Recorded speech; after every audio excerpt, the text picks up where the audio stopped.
أعوذ بالله من الشيطان الرجيم.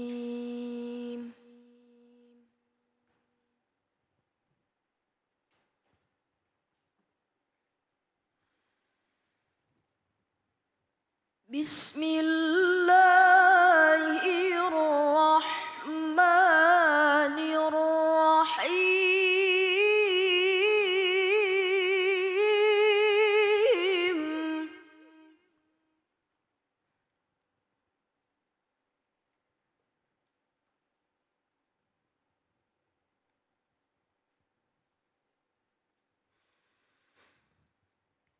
يا أيها الذين آمنوا اتقوا الله ولتنظر نفس ما قدمت لغد.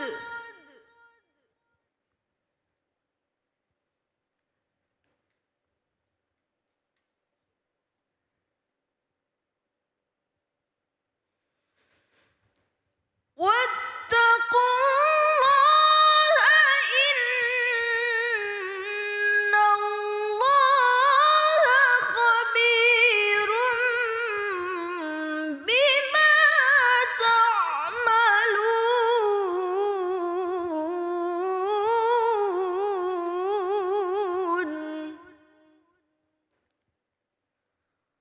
صدق الله العظيم.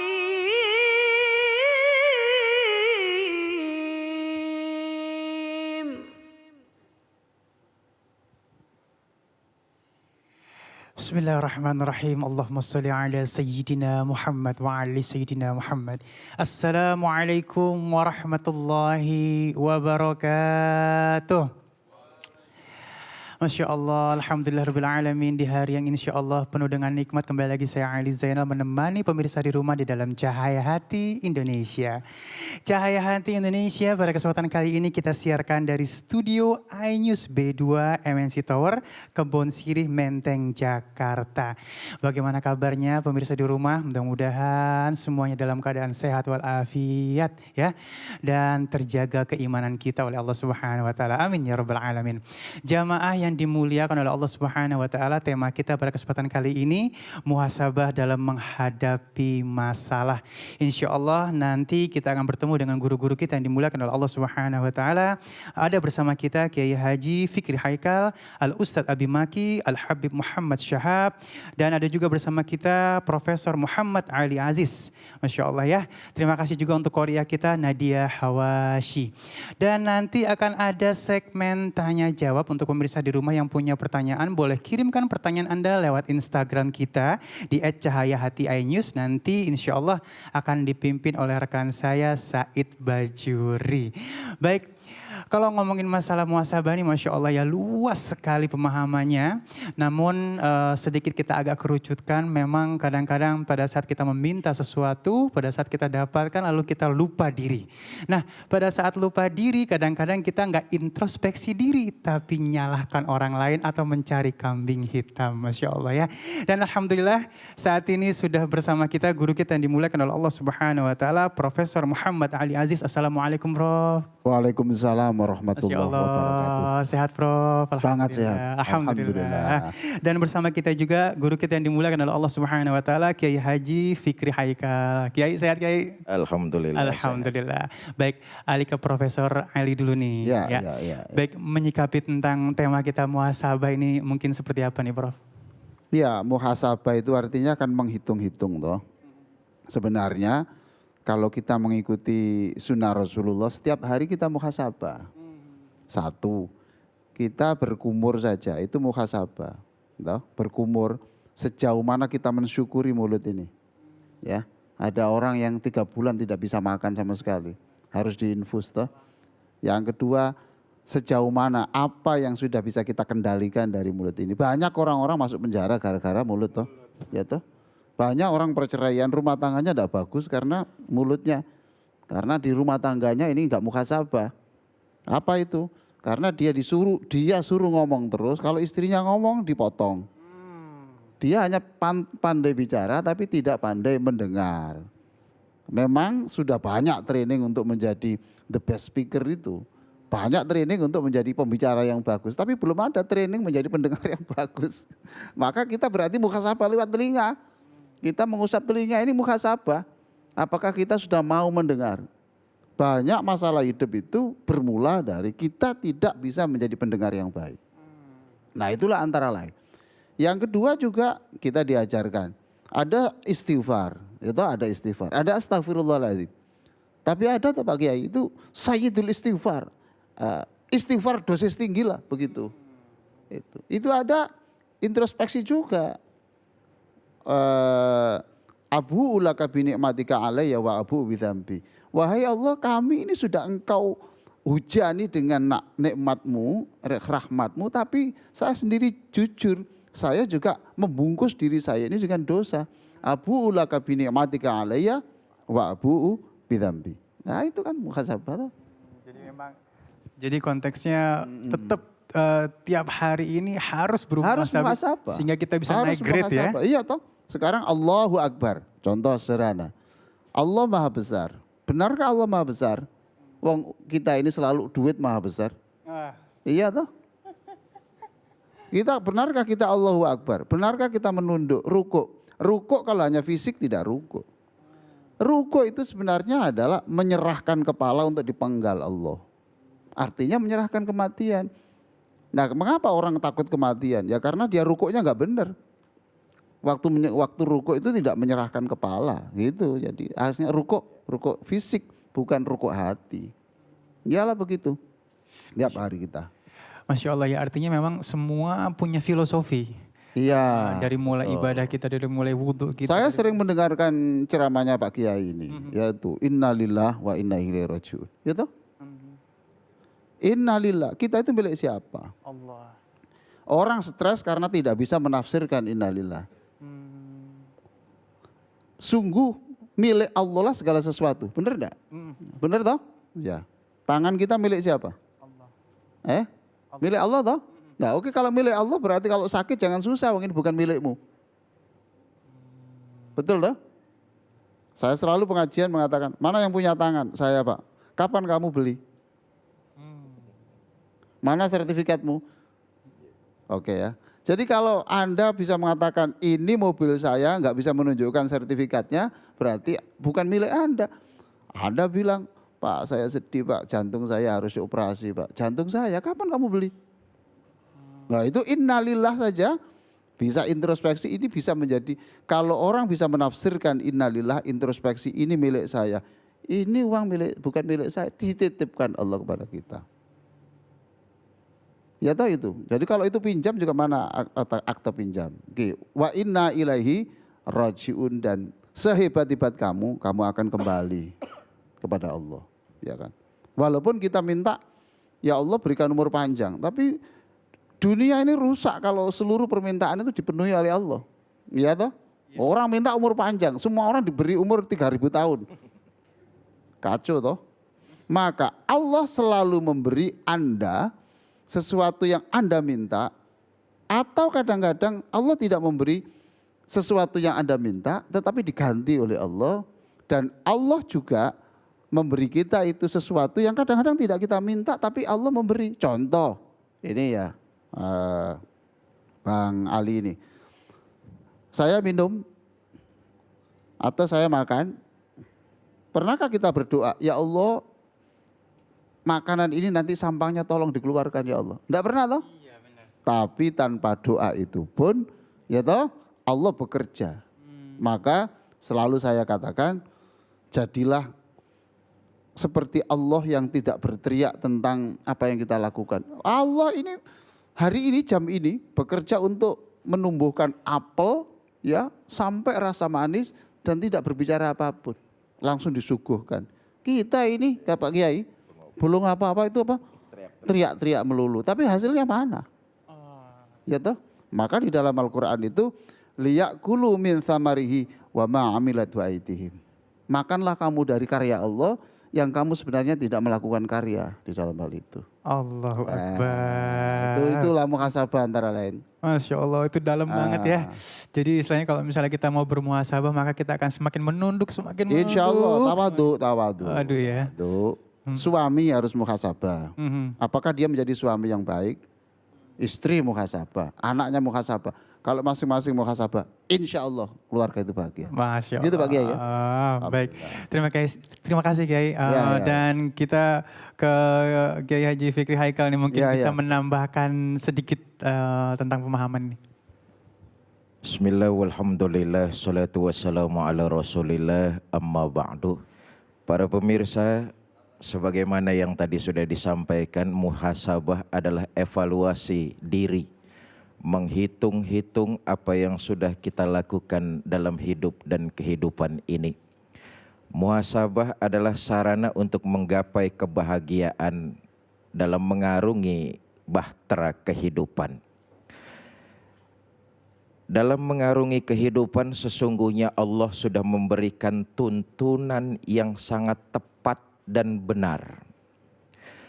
Kita makhluk yang bernama manusia dituntut untuk memahaminya dengan cara yang benar pula. Sebab pemahaman yang salah merupakan anak tangga pertama yang pada akhirnya akan beruntun kesalahan-kesalahan berikutnya. Satu misal, ada orang berkata, apa sih hidup ini? Untuk apa sih kita hidup? Dan kemana kita selesai hidup di alam dunia ini? Pertanyaan yang sangat mendasar. Tapi kalau salah memahaminya, maka akan berakibat fatal dalam menjalani dan mengarungi kehidupan. Karena itu konsep dalam Islam, muhasabah adalah tujuannya proses perjalanan manusia yang begitu panjang sampai kepada titik akhir bahagia atau celaka. Tinggal dua pilihan saja, mau jadi manusia yang bahagia atau mau jadi manusia yang celaka. Dengan flashback, dengan muhasabah, evaluasi diri, menghitung-hitung perbuatan kita, tentu yang salah akan kita benarkan. Ini hasil muhasabah. Sebagaimana itu yang tadi Profesor sampaikan. Yang salah kita tentu membenarkan, berusaha untuk proses pembenarannya, pelurusan, kemudian yang kurang tentu harus diperbaiki dan diperbanyak. Inilah hasil muhasabah. Karena di ujungnya agama mengatakan bahwa cuma dua pilihannya, bahagia atau celaka.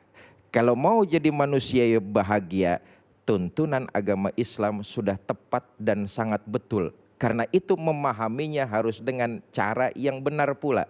Misalnya, kaum hedonis, satu contoh. Mereka memaknai hidup adalah cuma untuk foya-foya dan senang-senang. Maka yang terjadi kemudian mengarungi bahtera kehidupan, arena dunia ini cuma arena bersenang-senang.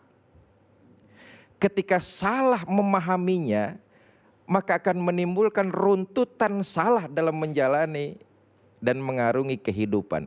Buat kita umat Islam, tuntunan Quran sudah sangat jelas. Bahwa di penghujung dari proses yang begini panjang, di penghujung nanti itu bahagia atau celaka.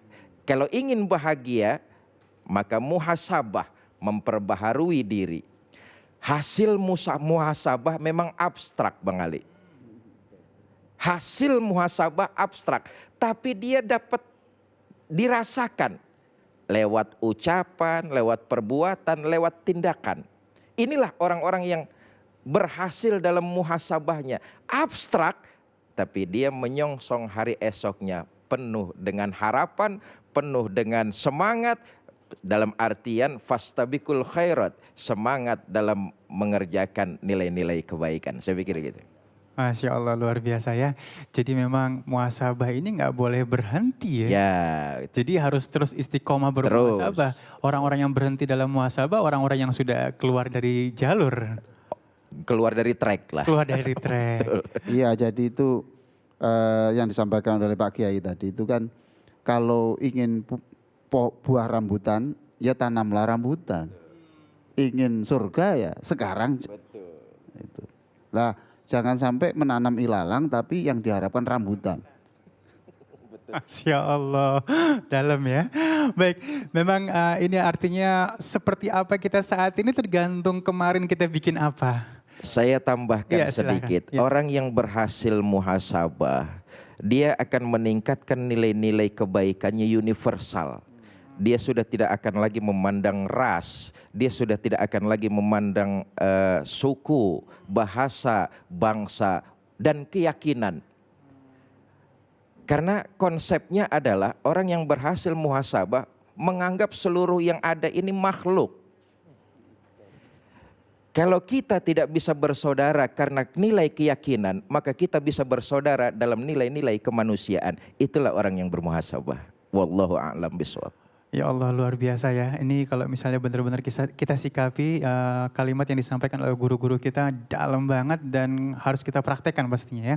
Dan karena memang hasilnya abstrak ini hanya bisa kita lihat setelah kita praktekkan dan ada perubahan nggak dalam diri kita. Nah mungkin sedikit lagi nih, kita masih ada waktu. Kiai, muhasabah ini kan harus diikuti dengan ilmu. Ya, kadang-kadang ada orang, Anda pengen muhasabah, kumpul, Anda pengen muhasabah. Tapi muhasabah itu ilmunya gimana ya dapetinnya gitu. Ya. Enggak lah ini, jadi betul ini yang ditanyakan. Kadang-kadang acaranya muhasabah, tapi yang banyak itu konsumsinya.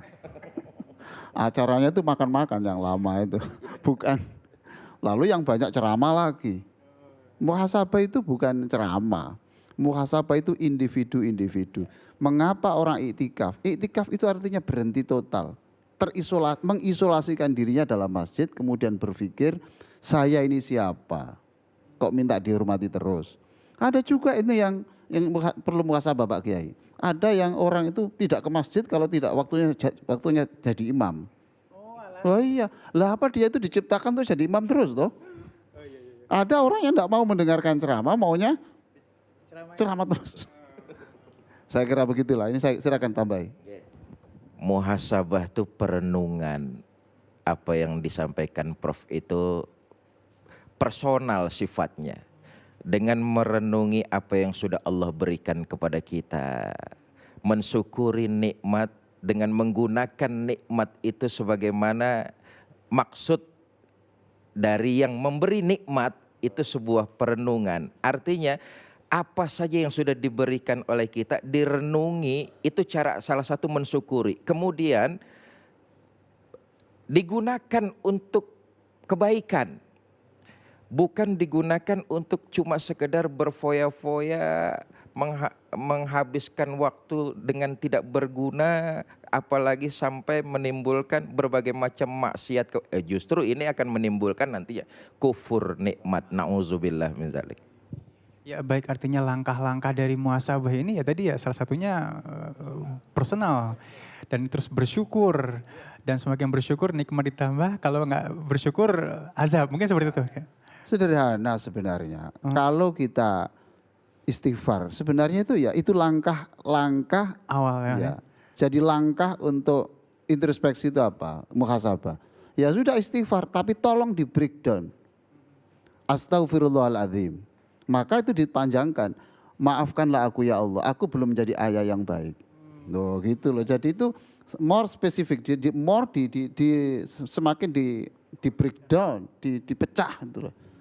Ampunilah saya ya Allah, saya sering ceramah, tetapi saya sering kali belum bisa melakukan apa yang saya ceramahkan. Itu namanya muhasabah.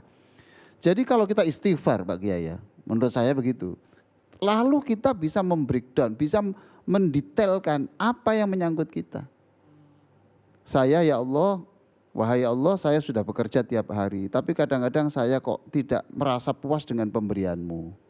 Nah, itu namanya astaghfirullahaladzim. Itu muhasabah sebenarnya. Kalau kita bisa membuat perincian yang lebih detail tentang isi istighfar itu. Ya kan gitu toh? Sebagai istri, sebagai anak dan seterusnya, istighfar itu supaya bisa mempunyai kekuatan yang besar, maka ampunilah saya, kemudian ditambahi kira-kira kekurangan-kekurangan kita. Itu. Mengakui saja, mau mengakui kekurangan, itu sudah hebat loh. Iya, iya sudah. Mengakui saja itu sudah bagus. Apalagi mengakui, minta ampun, kemudian bertekad, saya harus berubah. Saya pernah menulis, jangan hanya aktif ke masjid, tapi imanmu tetap jadi mayit. Apa sebab? Sebab setiap kita masuk masjid sebetulnya itu harus ada perubahan. Masya Allah, luar biasa. Ada yang mau ditambahkan, Ki? Iya, sebagaimana tadi saya katakan, saya menyambung dari Prof bahwa muhasabah dimulai dari personal, memang di situ. Iya. Merenungi apa yang sudah diberikan oleh Allah lalu digunakan juga dalam menebarkan nilai-nilai kebaikan. Misalnya tadi yang Prof sampaikan, kita dianugerahkan tangan. Mengakui kesalahan tangan kita itu muhasabah.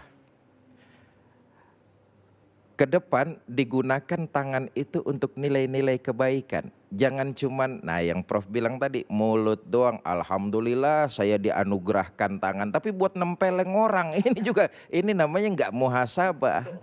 Untuk hoax, untuk bikin statement yang sifat media sosial yang sifatnya malah justru bikin resah. Nah muhasabah adalah cara kita mensyukuri kemudian menggunakan nikmat itu untuk lebih mendekatkan. Selain itu tadi yang terpenting, mengakui bahwa kita pernah berbuat salah dan ke depan jangan sampai mengulangi kesalahan itu lagi. Ya Allah, Masya Allah. Waduh sayang banget nih ya segmen ini harus kita akhiri ya. Banyak sekali ilmu yang kita dapatkan dan sebegitu luasnya tentang muhasabah, mulai terbuka pemikiran kita tentang muhasabah ya. Dan kembali lagi Ali atas nama keluarga besar iNews TV ingin mengucapkan terima kasih kepada guru kita yang dimuliakan oleh Allah Subhanahu wa taala, Profesor Muhammad Ali Aziz dari Surabaya ya Prof. Iya, terima kasih. Masya Allah, beliau adalah merupakan guru besar UIN Surabaya. Terima kasih. Terima kasih waktunya, mudah-mudahan bisa diundang kembali lagi, mampir lagi ke iNews TV. Mudah-mudahan umurnya panjang. Amin, ya Rabbal Alamin. Kiai, terima kasih juga untuk Kiai Fikri Haikal, jangan kemana-mana, nanti masih ada segmen pertanyaan dan closing ya. Baik jamaah yang dimuliakan oleh Allah Subhanahu wa taala, tetap bersama kami di Cahaya Hati Indonesia.